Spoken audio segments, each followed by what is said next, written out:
네, 안녕하세요. 오늘 저희가 깊이 파고 들어볼 자료는요. 건축가 크리스토퍼 알렉산더의 역작이죠. 질서의 본질입니다. 네, 그중에서도 제2권 생명 창조의 과정의 거의 심장이라고 할 수 있는 부분인데요. 맞아요. 바로 14장, 깊은 느낌, 영어로는 딥필링이죠. 이 부분을 집중적으로 한번 이야기 나눠보겠습니다. 사실 이 느낌이라는 단어 때문에 이 책을 처음 접하는 분들이 좀 당황하실 수도 있어요. 그렇죠. 저도 그랬어요. 특히 건축처럼 굉장히 정밀해야 하는 분야에서 느낌이 가장 중요한 원리다. 네, 이게 좀 뭐랄까 막연하게 들릴 수 있잖아요. 그냥 느낌이 좋아서 이렇게 지었습니다 라고 할 수는 없는 노릇이니까요. 이게 과연 실용적인 지침이 될 수 있는 건지 오늘 한번 제대로 파헤쳐 보겠습니다. 좋습니다. 자, 그럼 14장의 첫 문장 정말 강렬하게 시작하더라고요. 네, 모든 살아있는 과정의 목표는 각 단계에서 전체의 깊은 느낌을 증대시키는 것이다. 이 문장 하나가 사실 이 책 전체를 관통하는 핵심 주장이라고 보시면 됩니다. 모든 살아있는 과정의 유일한 목표라고까지 말하는 거네요. 여기서 바로 질문이 생기는데 여기서 말하는 느낌이라는 게 우리가 보통 생각하는 기쁨, 슬픔 이런 감정들을 말하는 건가요? 아, 아주 좋은 질문이세요. 그게 바로 첫 번째 관문이거든요. 저자는 여러 가지 그런 감정들, feelings가 아니라 딱 하나의 통일된 느낌, feeling을 이야기합니다. 하나요? 네, 이건 어떤 대상이나 상황의 전체성, 그러니까 전체적인 조화에 깊이 주의를 기울일 때 감지된다고 설명해요. 그러니까 제 기분이 좋은지 나쁜지가 아니라 이 공간 자체가 얼마나 살아있는지를 감지하는 능력 같은 거군요. 맞습니다. 분석적인 방법만으로는 파악하기 힘든 복잡한 구조를 직관적으로 이해하는 도구인 셈이죠. 옛날 장인들이 나무결을 싹 만져보고 이쪽으로 깎아야겠다 하고 아는 것처럼요. 정확한 비유입니다. 옛 장인들이 캐드 도면 없이도 주변 환경과 놀랍도록 조화로운 집을 지었잖아요. 그분들이 의존했던 게 바로 이 느낌이라는 거죠. 그렇군요. 그럼 이건 그냥 감상적인 표현이 아니라 다음 단계를 결정하는 아주 실용적인 나침반 같은 거네요. 네, 맞아요. 여러 선택지 중에서 전체의 느낌을 가장 강하게 만드는 선택을 하라는 어떻게 보면 굉장히 엄격한 규칙인 거죠. 그 지적이 되게 흥미로운데요. 보통 예술하면 자기 내면의 감정을 작품에 쏟아내는 거라고 생각하기 쉽잖아요. 네, 그렇죠. 자기 표현. 근데 방금 말씀하신 건 방향이 완전 반대 같아요. 맞습니다. 저자도 그 점을 아주 명확히 구분해요. 이건 예술가의 내면을 분출하는 게 아니다. 오히려 그 반대다. 반대라뇨? 중요한 건요, 만들어진 대상, 예를 들어 어떤 방이나 건물이 그걸 경험하는 사람에게 깊은 느낌을 되돌려주도록 만드는 데 있다는 거예요. 아, 창작자의 감정이 작품으로 가는 게 아니라 작품 자체가 생명력을 가져서 우리에게 어떤 느낌을 주는가, 거기에 집중해야 한다. 바로 그겁니다. 그러니까 창작자는 계속 스스로에게 물어야 해요. 내가 지금 하려는 이 행동이 이 공간이 우리에게 줄 느낌을 가장 크게 만드는가? 이렇게요. 와, 듣고 보니까 악기 조율하는 과정이 딱 떠오르네요. 악기 조율이요? 네, 연주자가 자기 감정을 표현하는 게 아니라 기타 줄 하나하나 튕겨보면서 악기 자체가 가장 깊고 올바른 울림을 내는 지점을 찾아가는 거잖아요. 야, 그 비유가 정말 딱 들어맞네요. 그리고 그 올바른 울림에 해당하는 걸 저자는 감성적 실체라고 부릅니다. 감성적 실체요? 네, 아직 구체적인 형태는 없어요. 하지만 완성될 작품이 가져야 할 느낌에 대한 희미하지만 아주 분명한 비전 같은 거죠. 그 비전이 길잡이가 되어주는 거군요. 맞습니다. 창작 과정 내내 형태는 계속 바뀔 수 있어도 이 감성적 실체만큼은 놓치지 말고 끝까지 붙들고 가야 한다는 겁니다.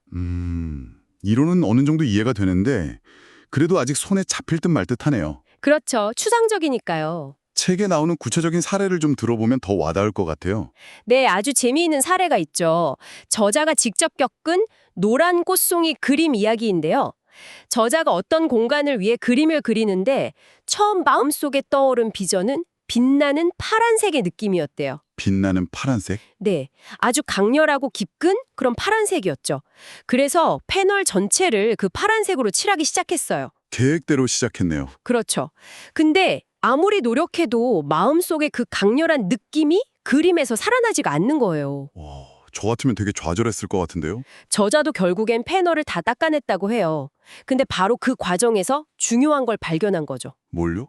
그 빛나는 파란색의 느낌을 실현하려면 역설적으로 파란색이 아니라 커다란 노란 꽃송이들이 필요하다는 걸 직감한 거예요. 네, 파란색의 느낌을 위해 노란색이 필요하다고요? 정말 역설적이죠. 그래서 두 번째 시도에서는 처음부터 커다란 노란 꽃들을 그리기 시작했어요.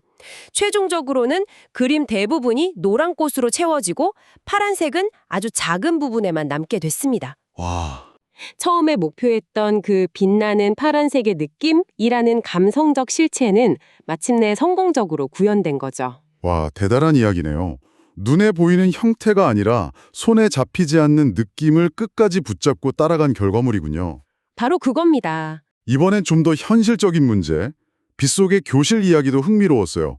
기능성과 느낌의 충돌을 잘 보여주더라고요. 네, 일본의 에이신학원 캠퍼스를 지을 때의 일이죠. 저자의 설계에 따라 교실 건물들이 마당을 중심으로 이렇게 흩어져 있었는데 교사들이 문제를 제기한 거예요. 어떤 문제였죠? 비가 오면 학생들이 비를 맞고 다음 교실로 이동해야 한다. 이거 너무 불편하지 않냐. 아, 그러니까 모든 건물을 지붕 있는 복도로 연결해달라고 요구한 거죠. 사실 굉장히 합리적인 요구 같은데요. 저도 그렇게 말했을 것 같아요. 물론이죠. 하지만 저자는 단호하게 반대했습니다. 반대했다고요? 네. 그러면서 비는 삶의 일부입니다. 라고 말해요. 그런 단순하고 경직된 기능주의, 그러니까 편리함만 줬다 보면 캠퍼스 전체가 주는 조화로운 느낌과 생명력을 해칠 수 있다고 주장한 거죠. 와, 대단한 배짱인데요. 결과는 어땠나요? 결국 저자의 주장대로 캠퍼스는 완공됐고요. 1년 후에 저자가 학생들에게 물어봤대요. 비 오는 날 불편하지 않니? 학생들이 뭐라고 하던가요? 학생들이 웃으면서 전혀요, 우산 쓰거나 그냥 뛰어가면 돼요. 오히려 더 살아있는 느낌이 들어서 좋아요, 이렇게 대답했답니다. 와, 듣고 보니 현대사회가 얼마나 편리함이라는 가치에 집착하는지 좀 생각하게 되네요. 네, 맞아요. 조금의 불편함도 못 견디고 모든 걸 통제하려다 보니까 오히려 삶의 자연스러운 생동감을 잃어버리는 건 아닌가 싶기도 하고요. 바로 그 지점을 지적하는 거죠. 자, 그럼 이 원리를 실제 디자인 과정에 처음부터 끝까지 적용하면 어떤 모습일까요? 책에서 뮤직 캐비넷을 디자인하는 과정이 아주 상세하게 나오더라고요. 네, 그 부분이 정말 이 책의 백미 중 하나죠. 디자이너는 정해진 도면으로 시작하지 않습니다. 먼저 대략적인 스케치를 여러 개 그려놓고 비교해요. 어떤 게 더 예쁜지 비교하는 건가요? 예쁜 것보다 어떤 것이 더 깊은 존재감과 느낌을 주는지 계속 확인하는 거죠. 전체적인 비율, 무늬 형태, 다리 모양 같은 것들을요. 아, 수학적인 황금 비율 같은 규칙이 아니라 순수하게 두 그림을 놓고 어느 쪽이 더 살아있는 느낌을 주는지로 판단하는 거군요. 바로 그겁니다. 예를 들어서 악보를 놓을 선반을 5개로 할지 6개로 할지 결정하는 장면이 나와요. 네네. 그는 두 가지 경우를 다 그려본 뒤 6개 선반을 그린 그림을 보면서 말해요. 여기서 어떤 특별한 느낌, 어떤 생명력이 나타난다. 그리고 그걸 선택하죠. 이건 계산이 아니라 거의 발견에 가까운 과정이네요. 맞습니다. 발견이라는 표현이 딱 맞아요.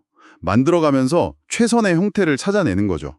심지어 캐비넷의 최종 높이나 너비 같은 구체적인 치수조차도 여러 숫자를 놓고 어떤 조합이 가장 올바른 느낌을 주는지 줄자로 직접 바닥에 표시해보면서 결정해요. 와. 90cm일 때의 느낌, 92.5cm일 때의 느낌, 이걸 몸으로 비교하는 거죠. 이 이야기를 듣고 계신 분들 중에 아, 나는 디자이너가 아니니까 라고 생각하실 수도 있겠지만 사실 이건 우리 모두에게 해당되는 이야기 같아요. 어떤 면에서요? 당장 오늘 저녁 메뉴를 정하는 것부터요. 레시피 그대로 따르는 게 아니라 냉장고 속 재료를 보면서 오늘은 왠지 이런 느낌의 음식이 좋겠어 라는 전체적인 느낌을 먼저 정하잖아요. 아, 그러네요. 그리고 거기에 맞춰서 재료를 더하거나 빼면서 만들어가는 과정. 그것도 일종의 깊은 느낌을 따라가는 과정이 아닐까요? 아주 좋은 예시입니다. 정해진 계획을 따르는 게 아니라 매 순간 내 감각과 직관을 나침반 삼아서 가장 생명력 있는 결과물을 발견해 나가는 것. 그게 바로 이 책이 말하는 창조의 본질인 거죠. 오늘 우리는 크리스토퍼 알렉산더가 말하는 깊은 느낌이 그냥 모호한 감상이 아니라요. 생명력 있는 무언가를 만들기 위한 굉장히 정밀하고 실용적인 도구라는 걸 살펴봤습니다. 네. 그리고 이건 전체를 보지 못하고 각자 자기 맡은 부분만 기계적으로 처리하는 현대사회의 파편화된 생산 방식에 대한 아주 중요한 대안을 제시하죠. 모든 부분은 서로 연결되어 있고 더 큰 전체에 기여해야 한다는 생각. 그렇죠. 책에 나오는 말이 마지막까지 마음에 남더라고요. 벽난로는 방을 도와야 할 의무가 있고 건물은 정원은 거리를 도와야 할 의무가 있다. 네, 모든 것은 연결되어 있죠. 작은 손잡이 하나가 문 전체의 느낌을 완성시키고 그 문 하나가 집 전체의 분위기를 결정하는 것처럼요. 결국 내가 만드는 모든 건 그 자체로 끝나는 게 아니라 자신이 속한 더 큰 전체의 생명력을 불어넣는 방향으로 나아가야 한다는 의미겠죠? 맞습니다. 자, 그럼 마지막으로 청취자분들께 생각해 볼 질문을 하나 던져드리고 싶습니다. 지금 당신이 하고 있는 일, 그게 거대한 프로젝트일 수도 있고 이메일 한 통을 쓰는 것일 수도 있습니다. 혹은 저녁 식사를 준비하는 일일 수도 있고요. 네. 그 일이 속한 더 큰 전체는 과연 무엇일까요? 그리고 미리 정해진 계략을 넘어서서 그 전체의 느낌을 가장 좋게, 가장 살아있게 만들기 위해 지금 당장 당신이 할 수 있는 가장 작은 한 걸음은 무엇일까요?